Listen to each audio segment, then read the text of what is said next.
Good evening. It's devastating news for thousands of auto workers. Word that production of a vehicle set to be made in Brampton will be moved to Illinois. Stellantis had temporarily paused work in the midst of the tariff war between Canada and the U.S., and now the company says the Jeep Compass will be built south of the border. CTV Sean Lathan is live tonight in Brampton with more. Sean. Well, Michelle and Nathan, workers we spoke to today say they're nervous for their future. The union is trying to figure out what will happen next, and the community is saying this will be devastating to the area. The Stellantis Brampton assembly plant, sitting idle since February, has been dealt a severe blow. Production of the Jeep Compass will be moved to the United States. Disrespectful and disgusting behavior by the company. The 3,000 Unifor Local 1285 members finding out yesterday afternoon through robocall, the same time as union management. It's very concerning. We're worried about our plant, but at the end of the day, the company's committed in writing at bargaining to this plant. Since 2024, the Brampton plant was retooling for the new Jeep SUV. That was put on pause after U.S. President Donald Trump took office. Today, workers we spoke to were too nervous to comment. A restaurant called That Italian Place, located across the street from the Brampton plant, has no shortage of opinions. The government bailed out all the auto workers section, like, was it 10 years ago? And now they're taking and going because Trump, well, someone's got to stand up to this guy. And it's all three of our governments have failed. Never mind the direct jobs, there's lots of indirect jobs. This cafeteria, for example, this restaurant, it'll have an impact here. Right? And the owner says business has slowed this past year. It's devastating for the area. It's devastating for all the business around the area. And experts say the knock-on effect will be felt throughout the Canadian auto industry. There's also hundreds of millions of dollars of investment in parts manufacture that supply that plant. Now production is moving to a plant in Belvedere, Illinois, whose mayor is celebrating the job growth. This project has been a long time coming. I've always been hopeful that we would have good news, and this is actually great news. Job growth coming at the cost of the Brampton facility. It's going to hurt. It's going to sting. So when we, express concerns about these Trump tariffs, it's real families that are affected. Unifor National President Lana Payne saying today this is a clear casualty in Donald Trump's trade war. And Donald Trump has been very clear from the beginning that he was coming for our auto jobs. Now, Stellantis has made commitments to the Brampton plant, and in their announcement yesterday, they said there are plans for the Brampton plant, but the union's trying to find out what those plans are. Reporting live, I'm Sean Lathan. Nathan and Michelle, send it back to you. Thank you, Sean. Reaction now to the decision by Stellantis to move production from Brampton to the U.S. Tonight, the Canadian government is considering legal action. And Ontario's premier is adamant the company won't get millions in promised assistance if the move goes ahead. CTV's Queen's Park Bureau Chief Vaughan Morris has that side of the story. The anger over Stellantis' plan to move production of the Jeep Compass to Illinois could mean a trip to court. Not only am I disappointed, it's completely unacceptable. So we will fight for these jobs. CTV News has obtained a letter by Jolie to the president of Stellantis today, stressing Stellantis agreed with the governments of Canada and Ontario to maintain its full Canadian footprint, including Brampton, in exchange for substantial financial support.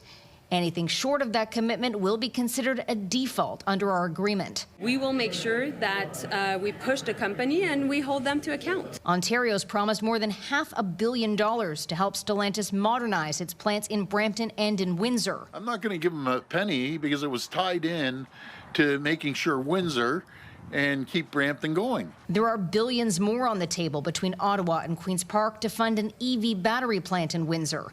The Premier's office considers that a separate question. I think they need to use that leverage and say, hey, what kind of commitments do we have? And how do we make sure, again, what else could we be doing? Doug Ford's conversations with the company offer no immediate hope for Stellantis workers in Brampton, who've been laid off for retooling for nearly 2 years. He said, well, we're going to postpone it for a year. We're going to find a new model. And they're going to try to transfer 1,500 people from Brampton down to Windsor, where a third shift is being added early in the new year. The opposition pushing the Premier for a more aggressive posture. We need a sector-specific strategy. His wait-and-see approach just doesn't seem to be working. For his part, Ford appears frustrated dealing with a president he calls a tyrant, a piece of work. I am sick and tired of sitting and rolling over. Premier Ford is scheduled to meet with Prime Minister Mark Carney on Thursday. Ford gave us a preview of the message he intends to share about what he believes needs to happen next. If you can't get a deal, let's start hitting him back. Let's start hitting the U.S. back hard. It's not clear if Carney is prepared to put counter tariffs back on the table. Siobhan Morris, CTV News. Just ahead, the getaway gone wrong. A fiery crash follows a home invasion in Vaughan. A family rattled, a young driver injured and arrested. We have more news in a moment, but first, a look at the forecast. Here's a live shot of the city looking good. Expect a cool down tonight and tomorrow morning, so the kids will need a jacket heading to school to start the day. But the sunshine will return and we'll get back up to seasonal weather.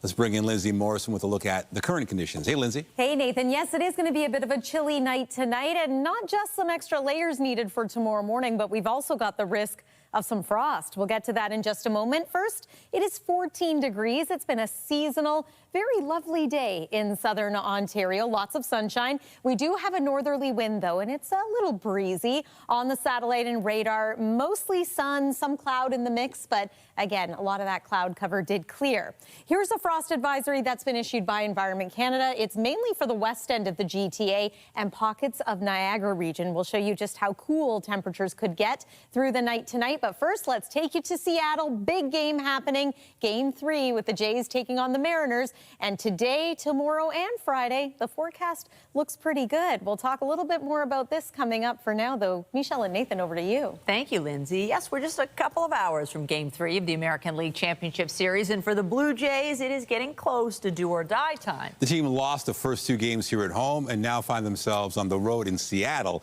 attempting to battle back.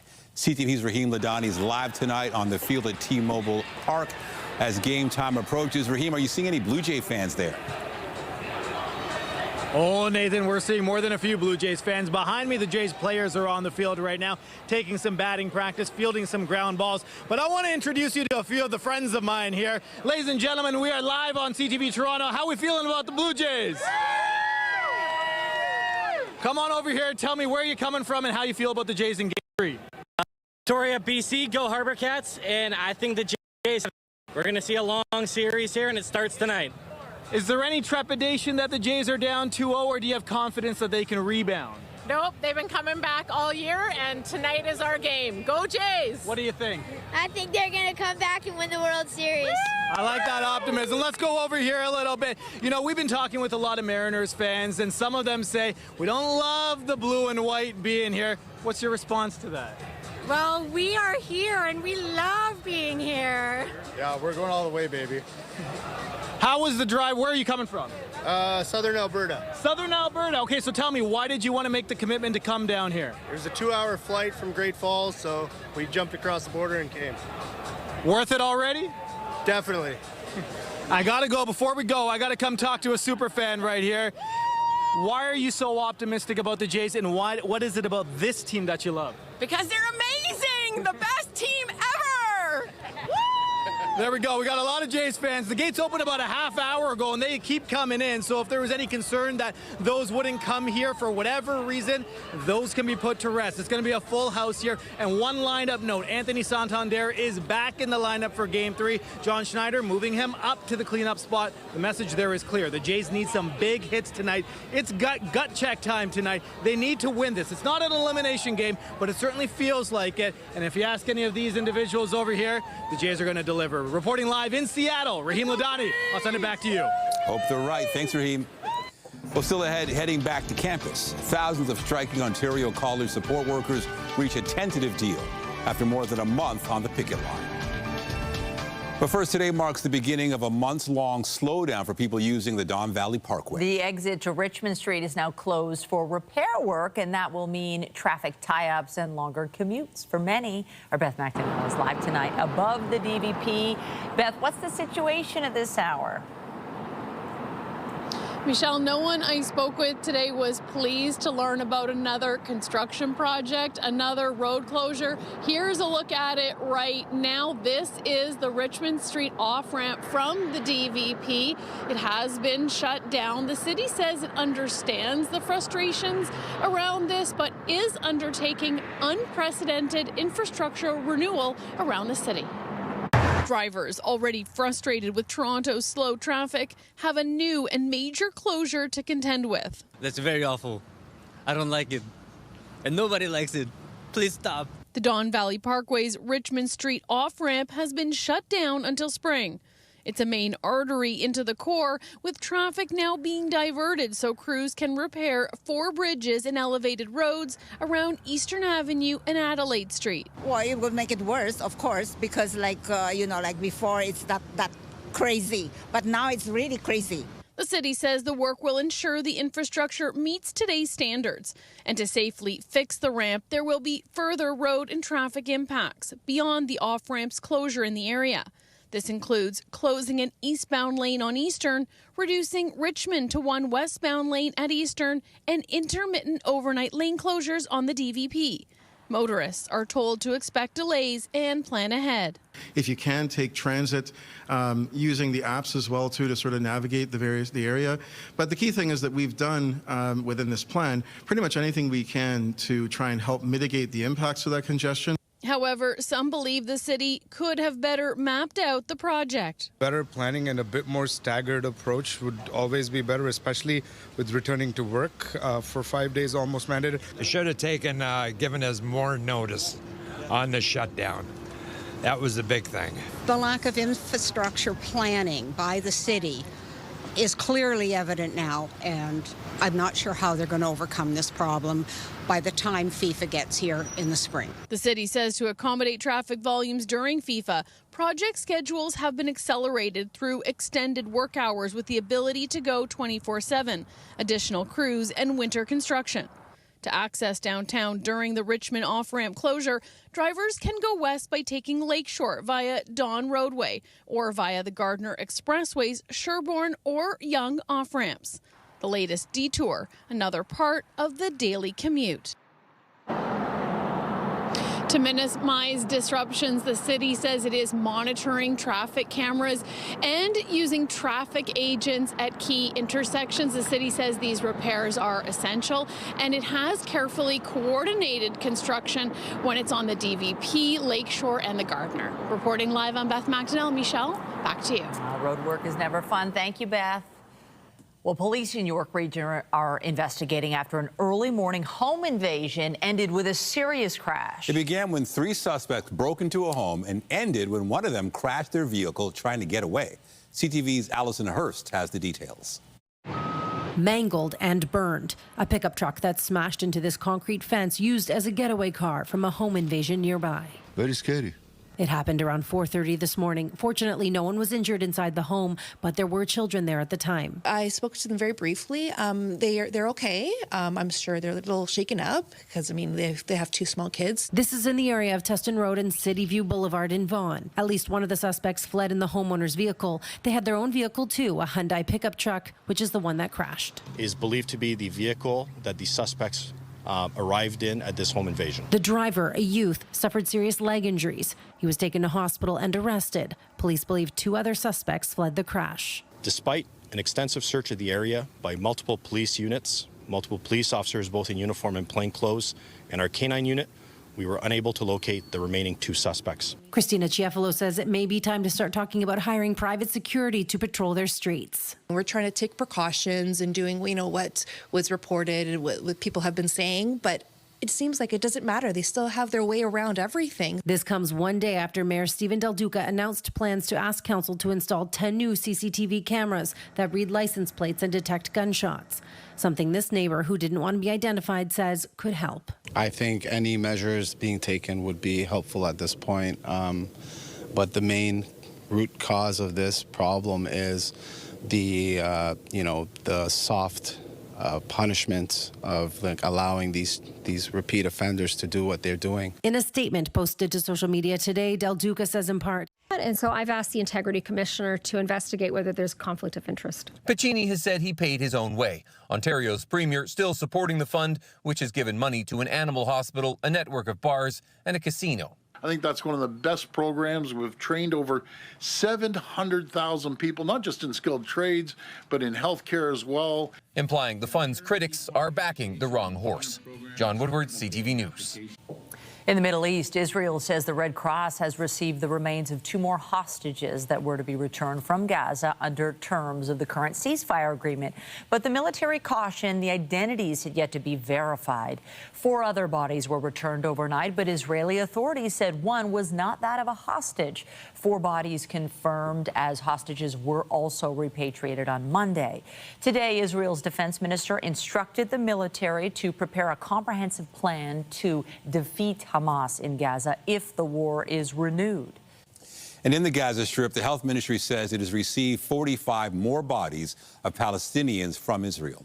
A number of Red Cross vehicles thought to be transporting the bodies were seen in central Gaza.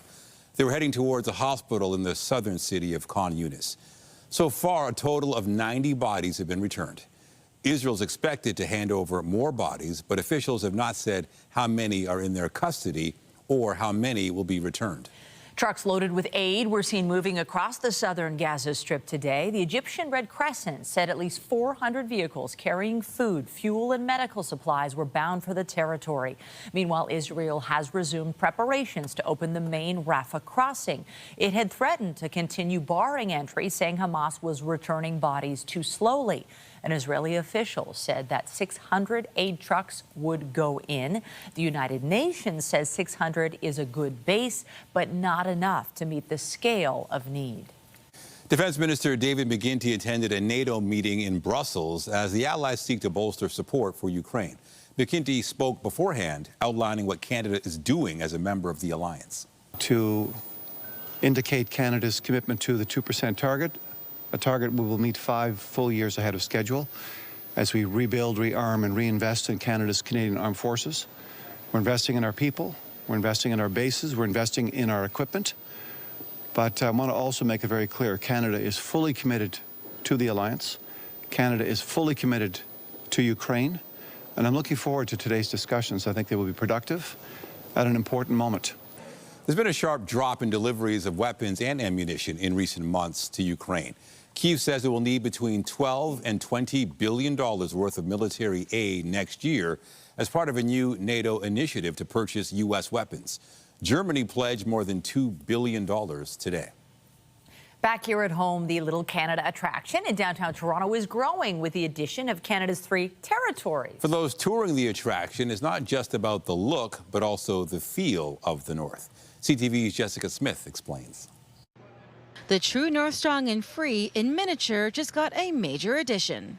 It's a third of Canada's landmass, so we wanted to make sure that, we're able to represent it, and we have, all 3 territories represented between Nunavut, Northwest Territories, and Yukon. Little North takes you through some iconic Northern Canadian landmarks, along with paying respect and showing appreciation for the different cultures and Indigenous communities that live across the territories. The Northern Games we have represented, so kind of showing a bit of their culture in that as well. Kwanlin Dun Cultural Center in Yukon is another great example of sort of showing a cultural center. So we just try to capture some of that like we would with any other city. And if you feel a chill in the air when you walk in the room, it's all a part of the magic. We've temperature controlled the room down to 17 degrees Celsius, just to feel a bit of a chill. But we have the day-night cycle where there's more night than day, kind of showing that the long nights they would have up there in the winters in the north. Adding a bit of whimsy to the North Pole, there's a Christmas countdown clock along with a touch of movie nostalgia. When we had that as an opportunity to showcase, we jumped on it right away. So, having kids come in here and see the North Pole and, all the fun little details you can find in there is super important to us. Little North officially opens to the public October 17th. The addition of Little North completes Little Canada's representation of the country from coast to coast to coast, showcasing all the communities that represent Canada's growing mosaic. Jessica Smith, CTV News. Coming up, W5 investigates a Canadian meth pipeline to New Zealand. What looked like cases of craft beer were filled with liquid meth. One unsuspecting swig proving deadly. Part 1 is next. And I'm Pat Foran. Coming up on Consumer Alert, it's always important to pay your bills on time, and no one wants to get stuck with their bank account in overdraft. If you do, you could get hit with an NSF fee of $48. But after many complaints, changes are coming. I'll have the details. That's just ahead. Bit of a chilly night ahead. The temperature expected to be below freezing in places like Parry Sound, Peterborough, and Bancroft. Near freezing in communities like Waterloo and Orillia. Waking up tomorrow in the city of Toronto, our coldest temperature just before sunrise will probably be about 4 degrees. We do have the risk of frost, but later in the day, the sun will be shining and we will be seasonal. We'll talk about the chance of wet weather heading into the weekend coming up. And stay with us. We've got another full night of great shows for you right here on CTV.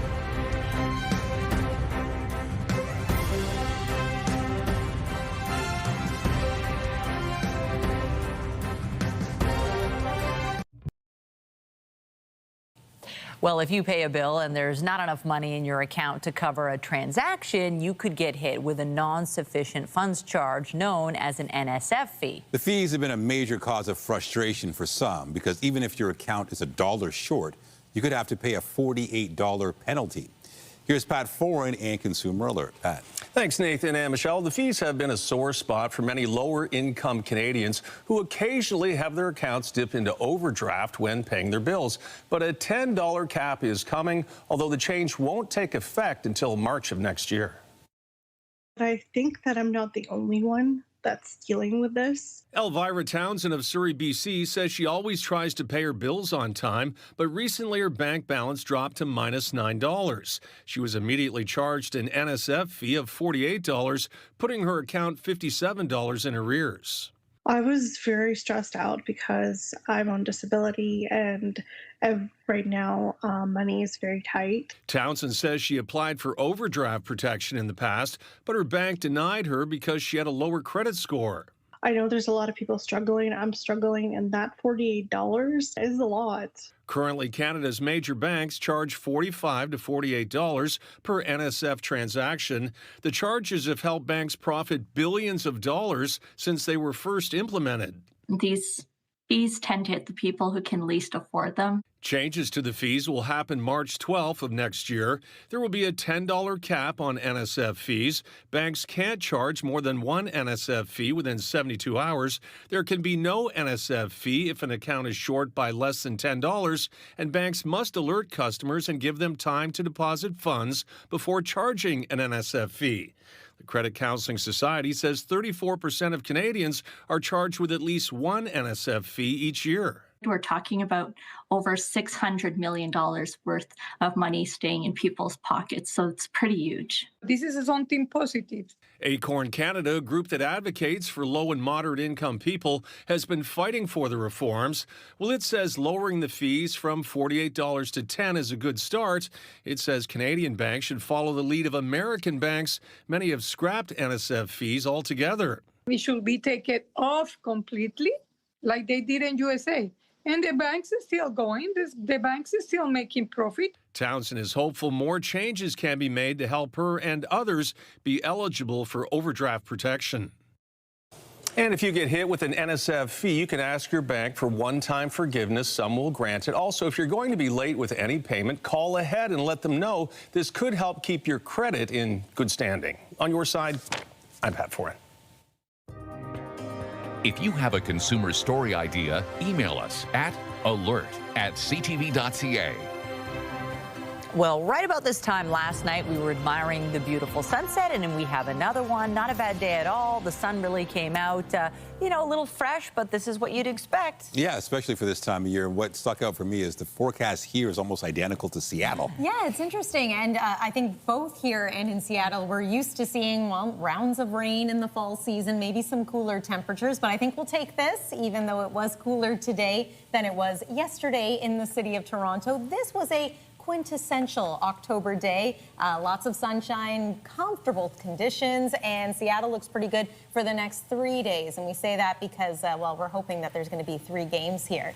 A live look at the city of Toronto. Look at that sunset. Yeah, it's happening right now. The days are getting a little bit shorter, but we're not so much going to talk about that. We are going to talk about the fact that more sunshine is in store for tomorrow. It's going to be another beautiful day, but it is going to be chilly first thing in the morning. So let's get to it. Temperature-wise at this hour, It's 12 degrees in Toronto. We climbed to about 14 earlier this afternoon. It's still 15 in Windsor, 10 degrees this hour in Ottawa. Overnight tonight, our forecast low is 4. It's just shy of our seasonal average of 5 degrees for this time of year, but you couple it with clear skies and northerly winds that are really going to settle down, and all the ingredients are there for frost. So Environment Canada issuing a frost advisory today for areas like Mississauga, Brampton, Oakville, Burlington, and then pockets of the Niagara region. There is also a frost advisory in place for southwestern Ontario around Chatham-Kent. And you may be wondering why just these isolated areas. There's different criteria for different sections of southern Ontario depending on which point of the growing season it is. So those are the communities under the frost advisory for tonight, but there is a risk pretty widespread across the GTA. Tomorrow afternoon, we climb to a high of 15 degrees, so a little bit on the warm side of seasonal. But for the most part, we are talking low to mid-teens for highs tomorrow, but also wall-to-wall sunshine. I encourage you to get outside and enjoy it because condition-wise, things are going to change a little bit ahead of the weekend and then through the weekend. So that's what's next. High pressure for tomorrow, loads of sunshine. We don't need to worry about any active weather. Friday, bit of a different story. We're watching a couple of disturbances and how they're going to influence our weather. Not so much tomorrow again, but Friday. First, we'll start to get a bit of an increase in cloud cover overnight. Some showers scattered in nature starting Friday morning. Possibility of them continuing into the afternoon. And then Saturday is going to start off dry. Sunday looks like a bit of a soggy day with some rain and some gusty winds. Temperatures, though, still close to 20 degrees. That's the forecast for now. Michelle, over to you. Thank you, Lindsay. Also tonight, keeping parents close while children recover. We get an exclusive look at the new Ronald McDonald House family room at Sick Kids Hospital.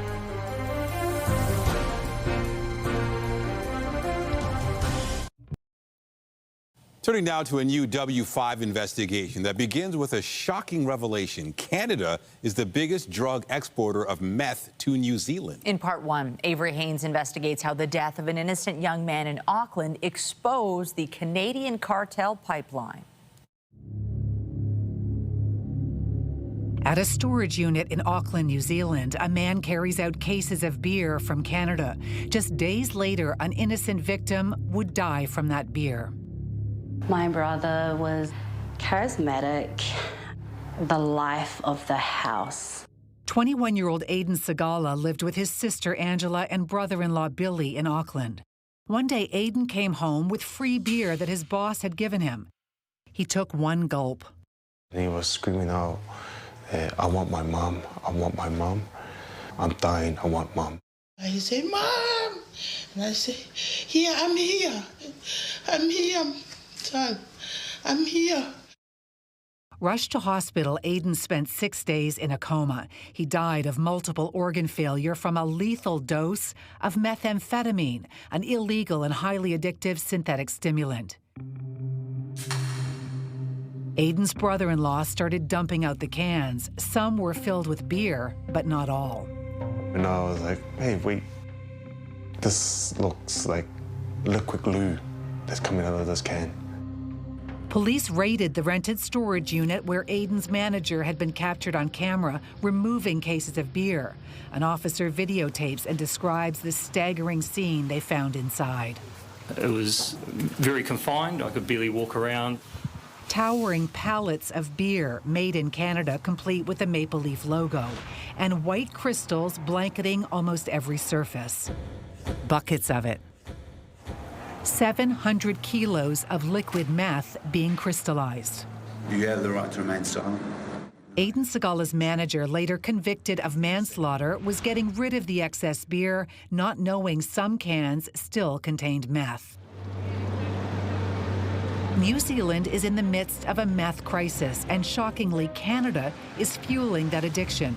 The two largest busts in New Zealand history both originated in Canada, hidden in beer and this. These 713 kilos of meth came from Canada, hidden in maple syrup. It was kind of sad in some ways that we keep coming and saying we're getting bigger and bigger seizures. In 2023, New Zealand seized more meth from Canada than anywhere else in the world. In 2024, the most intercepts involved meth from Canada, 171. About about 3 meth seizures from Canada every single week. Just this tonnage coming our way out of Canada. Detective Superintendent Greg Williams is the director of New Zealand's National Organised Crime Group. You have a reasonably dynamic organised crime environment in Canada. From what we're seeing, the scale of it, you've got some really significant sophistication up there. And tonight, Avery follows the meth pipeline from Canada to New Zealand, chasing leads that police here didn't follow. That's tonight on CTV National News. Ronald McDonald House has a 50-year tradition of providing support for families with children undergoing serious medical treatments. Today, they opened their newest center at the Hospital for Sick Children, and our health reporter Pauline Chan got a sneak preview. 5-year-old Hendrix is the first to test the toys at the new Ronald McDonald Family Room in the Patient Support Tower at 175 Elizabeth Street. Hendrix had acute lymphoblastic leukemia. He was diagnosed in February 2023. He spent weeks in isolation preparing for a bone marrow transplant with Mom Jenna with him the whole time. You're trying to occupy your child. You're trying to stay sane yourself. So it can be overwhelming at times. It was very hard for me to actually physically leave the hospital because things are happening hourly. That's why this new center connected to the hospital by walkway is so important. I can see 5 parents right now sitting on those benches right there, just taking a break, waiting, making sure that they're close enough to their child that they can be called in. Some families told us they were sleeping in their cars because they didn't want to leave the space. CEO Louise Smith says a highlight of the new family room is a space with 23 sleeping pods. They're so comfortable. Oh. There are also laundry facilities, showers, and a kitchen. We will have frozen meals here for families that they can come in and just grab something to eat whenever. We have a family room existing across in the hospital already. We get 51,000 visits a year. That's a huge number. The new family room will welcome up to 150 additional families a day. Hendrix made himself pretty comfortable at the family room, but Jenna hopes she won't have to use it for long. Hopefully in the new year, Hendrix will transition back to in-person school. The family room here will be open from 10 a.m. to 6 p.m. at the start and will go to 24 hours in April. Pauline Chan, CTV News. She's a singer, songwriter, and pioneer in the Canadian music industry. And later this week, she will be inducted into the Canadian Songwriters Hall of Fame. CTV's Andrea Kay sat down with Jane Siberry today. For more than 40 years, Jane Siberry has and continues to make music her way. And for that, she's being inducted into the Canadian Songwriters Hall of Fame. Before heading into the studio today, the fiercely independent artist mused about hearing of the honor. I was so focused on what I was doing, I didn't want any interruption. So now it feels fantastic. I'm delighted. It took me a little while to sort through a bit of ego stuff and, you know, I don't know, false modesty, all that kind of. I had to just clear out a bit of garbage in myself too. And then you said yes. And I said I'd be delighted. I'd be delighted. Is missing. All the words are broken. Help me, I cannot find my way. No. Songwriting is akin to a sort of therapy. She started her own label in 1996 and pioneered a pay-what-you-can model for music downloads.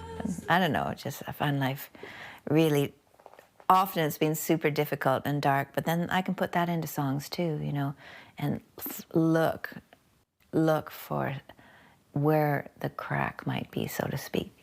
And maybe put into words for other people what they can't quite find the words for. I love that. I feel like I'm doing my job when I do that. We're trying, we're hoping, but we're not sure how this goes. Yeah, I love performing. To me, that's what it's all about, because it's about connection. And afterwards, I feel so blessed from everybody, honestly, you know, from what happened in the room. And it's really like, wow, am I supposed to get such a huge gift all the time? After winning the Polaris Heritage Prize last month, she will release her latest work next month and head out on tour. The Canadian Songwriters Hall of Fame induction ceremony takes place at Meridian Arts Centre Friday evening. Andrea Case, CTV News. We are live in Seattle inside T-Mobile Park as the Jays get set to take on the Mariners in Game 3 of the ALCS. There's some Jays fans. CTV's Raheem Ladani is there and will tee things up for us after the break. Back to Seattle we go, where the Jays are gearing up for Game 3. Toronto is down 2 games, but we are not out, Raheem Ladani, and it's so fun to see all those Jays fans there. It sure won't hurt. No, you know what? They can use all the support they can, and I'll tell you, as we get closer to game time, the atmosphere has shifted, the energy is up. You see the Jays fans behind me. They're all over the place. They're excited. They still have faith in the Toronto Blue Jays that they're going to come out and take this into a 2-1 series, and that's what the Jays want. They want some of this hometown support, and in order to do that, the Jays are going to need to up the offense for sure. They only have 4 runs, 8 hits so far in the first 2 games of this series. They want that to change. They also need the starting pitching to improve. Shane Bieber is on the mound for the Toronto Blue Jays. The Jays signed him for moments like this. They signed him at the trade deadline while he was injured. He hadn't even pitched a game this season. He's a former Cy Young winner. His last start wasn't too good. However, the Jays are giving him the ball in the most important game of their season. Earlier, a short while ago, we heard from John Schneider about why the Jays trust Shane Bieber. Take a listen. Just kind of how steady he is, kind of how much he's just kind of one of the boys, you know. He really fits into the clubhouse really well, and you never really know when you're acquiring somebody, you know, what that kind of dynamic is going to look like. I think we've done a really good job with the acquisitions this year as a whole. But I think just kind of watching him prepare, you know, and watching him evolve, watching him, you know, he's got a really high sense of awareness about what he's doing, trying to do, what he has done, and adjustments he needs to make. Here, grab one. So obviously everybody wants to take part in the game, see what's going on. But these right here, the ballpark's all about ballpark food. These are the garlic fries. How are they? They're great. You want to try one? I'll try one. These are the famous garlic fries that everyone talks about at the Mariners ballpark, all right? There we go. They're the best. Go Jays, go Jays. They're pretty good. They're pretty good. I'll send it back to you guys. They look good. All right, Raheem. Hopefully they win tonight, just saying. Well, the Dodgers have taken a solid lead in the NLCS against the Brewers. And a high fly ball into left field. That is way back there. And that is going to be a gone home run. Teoscar Hernandez and Max Muncy hit home runs while Yoshinobu Yamamoto pitched a complete game to lead LA to a 5-1 win. The Dodgers have a 2-0 series lead heading home to LA and have held Milwaukee to just 2 runs in the series. Game 3 is tomorrow. This one up, and we'll see if Clement has a play. Did he catch it? I think he did. Meanwhile, a handful of Blue Jays are finalists for Gold Glove Awards. Ernie Clement is nominated in 2 categories, third base and utility. Vladimir Guerrero Jr. is a finalist for first base, as is Ty France and Andres Jimenez on the shortlist at second base. Catcher Alejandro Kirk is also a finalist. The Rawlings Gold Glove Award honors the best individual fielding performances at each position. The winners will be unveiled November 2nd. We got yet another look at how American tariffs are affecting Canada. Manufacturing sales for August dropped by 1%. BNN Bloomberg's Marilla Fernandez has more on that. Sales fell in 12 of the 21 subsectors tracked by Statistics Canada, coming in at $69.4 billion. And that's a drop from the July number of $70.3 billion. Transportation equipment had the steepest decline, with fewer aerospace parts, vehicles, and car parts produced. Food sales also dropped, with less grain and dairy production. Here are the closing numbers for the day. The Canadian dollar really didn't change. It ended the day at 71.19. West Texas Intermediate crude barely budged. It sits at 58.72. Western Canadian Select up a dime to 47.87. And the TSX moved up another 283 points today for another record high close. Those are your business headlines. I'm Marilla Fernandez. The Business Report is brought to you by Canadian Western Bank, the bank built for business.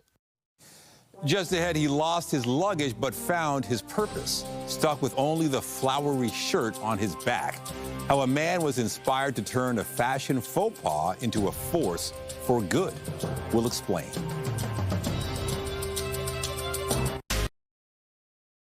Finally tonight, the story of a GTA man for whom getting gussied up feels like Groundhog Day. It's all part of a massive fundraising campaign that shows no sign of going out of style. CTV's Natalie Johnson explains.